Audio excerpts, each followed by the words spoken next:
நம்ம ஒரு electronic gadget வாங்கினோம்னா, அதுக்கூட ஒரு மேனுவல் கிடைக்கிறது. அதை எப்படி செட் பண்ணணும்? எப்படி அது ஃபங்ஷன் பண்ண வைக்கணும்? அப்படிங்கிறதெல்லாம் அதுலேருந்து நம்ம தெரிஞ்சுட்டு ஃபாலோ பண்ணுறோம். அது மாதிரி இந்த சனாதன தர்மத்தில் அதை எப்படி ஃபாலோ பண்ணணும் அப்படிங்கிறதுக்கு அதோட பேஸ் வந்து வேதம்னு பேர். அதுதான் நமக்கு ஒரு மேனுவல் மாதிரி. இந்த வேதத்தை பகவானே அதை காஸ்மிக் சவுண்ட் வழியாக டிரான்ஸ்மிட் பண்ணி கொடுத்துருக்கார். பகவான் இருக்காரா இல்லையா? இருந்தாருன்னா எப்போலேருந்து இருக்கார்? அவர் பீரியட் ஆயிடுமா? ஆனப்போ திருப்பி வேற ஒரு பகவான் வருவாரா? அப்படிங்கிற கேள்விக்கெல்லாம் அந்த மாதிரி ஒரு ஸ்பிரிச்சுவல் கேள்விக்கெல்லாம் பகவானே நம்ம கேட்க முடியும். அது என்ன, நம்ம கேட்க வேண்டாம், அவரே அதுக்கு பதில் சொல்லியிருக்கார். எப்படி? வேதத்து வழியாக சொல்லியிருக்கார். வேதம்னாலே நாலேஜ். வேதஹா அப்படின்னா சன்ஸ்கிருத்தில் நாலேஜ். இந்த நாலேஜை அவர் காஸ்மிக் சவுண்டு வழியாக டிரான்ஸ்மிட் பண்ணதை ரிஷி முனிகள்லாம் அது கேட்டுருக்கா. கேட்கறதுக்கு சன்ஸ்கிருத்தில் பேர் ஸ்ரோதகான்னு பேர். ஸ்ருதி அவள் காதால் அதை கேட்டுண்டா. இப்போ வேதம்னாலே நாலேஜுங்கிறது எப்பவுமே நாலேஜுங்கிறது ஒரு இட்டர்னல் திங். பகவானை எப்படி இட்டர்னலோ, இட்டர்னல்னா அதுக்கு ஒரு ஆதி அந்தம் இல்லாதது. ஆரம்பம் கிடையாது, முடிவும் கிடையாது. எப்போவுமே இருக்கிற thing. There is no beginning, there is no end. இந்த மாதிரி அவள் காதால் கேட்டது தானே தவிர அவகிட்ட ஒரு ஸ்கிரிப்ட் கிடையாது. அவள் கேட்டதை மெமரைஸ் பண்ணிட்டு அதை தன்னோட ஸ்டூடெண்ட்ஸ்க்கு சொல்லி கொடுத்தா. அந்த ஸ்டூடெண்ட்ஸு தன்னோட ஸ்டூடெண்ட்ஸ்க்கு சொல்லி கொடுத்தா. இந்த மாதிரி ஒரு குருக்கிட்டேருந்து இன்னொரு குரு, திருப்பி அந்த குருக்கிட்டேருந்து இன்னொரு குரு பரம்பரால தான் நம்மளோட சனாதன தர்மமே வளர்ந்துருக்கு. அது இன்னைக்கு நாளைக்கு அப்படி தான் நிலச்சி நிற்கிறது. இந்த மாதிரி அவன் மெமரைஸ் பண்ணி சொன்னதுக்கு ஸ்மிருதின்னு பேர். சன்ஸ்கிருத்தில் ஸ்மிருதின்னா ஞாபகம் வச்சுக்கிறது. அவள் ஞாபகம் வச்சுன்னு அதை மெமரைஸ் பண்ணி நமக்கு அவள் சொல்லி கொடுத்தா. ஒவ்வொரு ரிஷி முனியும் அவளுக்கு எப்படி அந்த அவள் மெமரைஸ் பண்ணி கற்றுந்தாலும் அந்த வேர்ஷனில் தான் அந்த வேதத்தை அவள் எக்ஸ்பிளைன் பண்ணி சொல்லியிருக்கா. இது மாதிரி நம்ம சனாதன தர்மத்தில் தான் சொல்ல முடியும். பாக்கி ரிலிஜனுக்கெல்லாம் கூட தான் புக் இருக்குது. On the basis of that book அவள் வந்து அவளோட ரிலிஜனை டீனேஜ் எல்லாம் ஃபாலோ பண்ணுறா. அப்படின்னா இப்போ கிறிஸ்டியானிட்டிக்கு பைபிள் இருக்குங்கிறோம், முஸ்லீம்ஸ்க்கு குரான் இருக்குது, சிக்ஸ்க்கு குரு கிரந்த் சாஹிப் இருக்குது, ஜெயினிஸ்க்கு ஆகம சாஸ்திராஸ் இருக்குது, புத்திஸ்ட்டுக்கு டிபிடாக்கான்னு 3 பேஸ்கெட்ஸ் ஆஃப் நாலேஜ்ன்றோம், ஜுடாயிசம் தோரா இருக்குது, தாவோயிசம் ஹேஸ் தாவோ சிங் அப்படின்னு அது இருக்குது, பார்சிஸ்க்கு ஜெண்டவெஸ்டா இருக்குது. இந்த மாதிரி ஒவ்வொரு ரிலிஜனுக்கும் ஒரு புக்காக ஃபாலோ பண்ணுற புக்கு இருக்குது. ஆனால் அந்த புக்கை யார் எழுதினா, யார் ஏற்பாடு பண்ணாங்கத அந்த ரிலிஜனை ஸ்டார்ட் பண்ணவாளோட அதுக்கப்புறம் தான், அந்த பர்சனாலிட்டிக்கு அப்புறம் தான் அந்த புக்கு வந்திருக்கு. வேற நமக்கு அந்த மாதிரி ஒரு பர்சனும் இல்லாததுனால நமக்கு வந்து நம்ம பெருமாள் ஒன்று தான், நம்ம சுப்ரீமாக இருக்கிற பெருமாள் தான் சொல்கிறோம். அவரை ஒரு பர்டிகுலர் லெவலில் டிஸ்கிரைப் பண்ணவே முடியாது, அவரை இமேஜின் கூட பண்ண முடியாது. அதனால தான் அச்சிந்தியா, அப்ரமேயா இப்படிலாம் பெருமாளோட பேரில் நம்ம பார்க்குறோம் விஷ்ணு சஹஸ்ரநாமத்துலலாம்.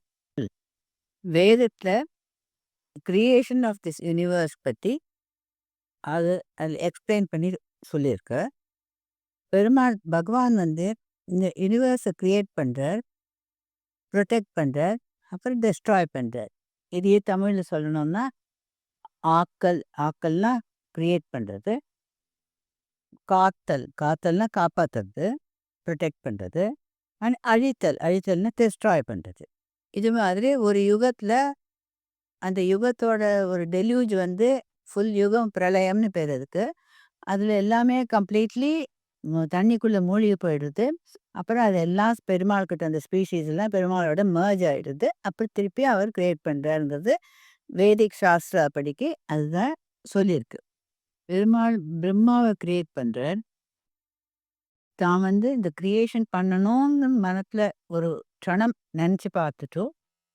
அப்புறமா ஒரு யோக நிலையில் பிரம்மாவை கிரியேட் பண்றார். அந்த பிரம்மாவுக்கு அவர் வேதத்தை கொடுக்குறார். எப்படி கிரியேட் பண்ணணுங்கிற நாலேஜை பெருமாள் அவருக்கு கொடுக்குறார். 4 யுகமா டிவைட் பண்ணியிருக்கா. அது சத்தியயுகா, திரேதாயுகா, துவாபர யுகா, கலியுகா. இது 4 சேர்ந்தா ஒரு சதுர்யுகம்னு பேர். இந்த சதுர்யுகத்துல மொத்தம் எவ்வளவு வருஷம் இருக்குன்னு பார்த்தோம்னா 43,20,000 இயர்ஸ். இந்த 4 யுகமும் சேர்ந்து அது எப்படி டிவைட் ஆகுதுன்னா 17,28,000 இயர்ஸ் சத்தியயுகத்துல இருக்குன்னு கணக்கு பண்ணியிருக்கா. அதுக்கப்புறம் 12,96,000 இயர்ஸ் திரேதாயுகம்னு பேர். அப்புறம் 8,64,000 இயர்ஸ் துவாபர யுகம். அப்புறம் கலியுகத்துக்கு 4,32,000 இயர்ஸ். இப்போ கலியுகம் தான் நடந்துருக்கு. கலியுகத்தில் நமக்கு 5,119 இயர்ஸ் ஆயிருக்கு. இந்த 4 சதுர்யுகமும் சேர்ந்தா 43,20,000 இயர்ஸ். இது மாதிரி 71 மகாயுகம் சதுர்யுகம் வந்ததுன்னா அது பேர் ஒரு மன்வந்தரம். அதான் அந்த மன்வந்தரத்தில் எவ்வளோ இருக்கும்? 37 crores, 67 lakhs and 20,000 years.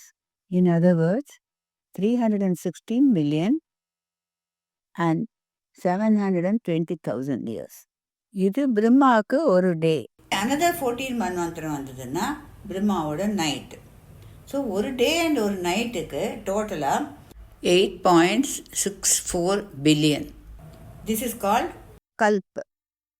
நம்ம சாஸ்திரிகள்லாம் உட்காந்து சங்கல்பம் கொடுக்கச்சு இதெல்லாம் மன்வந்தரே ஸ்வேதவராக கல்பே அப்படிலாம் சொல்வா. அதில் அவள் வந்து கால்குலேட் பண்ணி சொன்னதெல்லாம் தான் இதே தான். இது ட்ரூத் தான். இது ஒன்றும் வேதிக் ட்ரூத். இது பிரம்மா 100 இயர்ஸ் லிவ் பண்ணுறார். அதுக்கப்புறம் வேற ஒரு பிரம்மா வர்றார். ஸோ 100 இயர்ஸில் இப்போ 50 இயர்ஸ் தான் ஆயிருக்காது. 51st இயர் இது நடக்குது. இப்போது ஸ்வேதவராக கல்பே 7th மன்வந்தரே அதுதான் இப்போ நடந்துருக்கு. நம்ம சங்கல்பம் கொடுக்குது பண்டிட்ஜி அது கரெக்டாக சொல்லுவார்.